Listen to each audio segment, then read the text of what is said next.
Traffic আইন মেনে চলি, যানজট ও দুর্ঘটনামুক্ত নাটোরগড়ি। এই প্রতিবাদে নাটোরে 7 দিনব্যাপী ট্রাফিক সেবা সপ্তাহ ও সচেতনতামূলক র্যালি অনুষ্ঠিত হয়েছে। সোমবার 24 নভেম্বর জেলা পুলিশ কার্যালয়ের আয়োজনে র্যালিটি শহরের মাদ্রাসা মোড় থেকে শুরু হয়ে প্রধান সড়ক ঘুরে একই স্থানে গিয়ে শেষ হয়। পরে সেখানে আলোচনা সভা অনুষ্ঠিত হয়।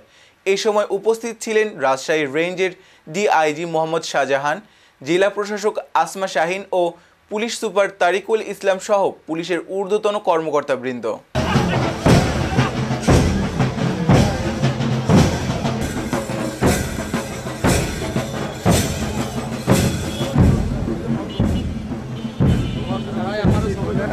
ইউনো জনাব মোহাম্মদ আরিফ আদনান মহোদয়।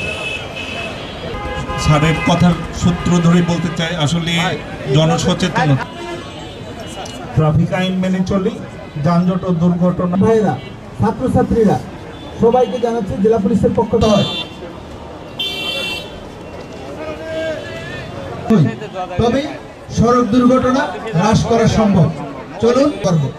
আপনারা যারা এই অনুষ্ঠানে এসেছেন, রাজনৈতিক নেতৃবৃন্দ সহ, কারণ একবার আপনার দুর্ঘটনা ঘটলে ট্রাফিক আইন মেনে চলি, দুর্ঘটনা এবং যানজট এবং ট্রাফিক আইন মেনে চলি, দুর্ঘটনা। আপনাদের সমাজে যারা আছেন প্রত্যেকেই এই সচেতনতার এই মেসেজটা আমাদের এই নাটোর সহ বাংলাদেশের বিভিন্ন জায়গায় আমরা এখনো দেখতে পাই।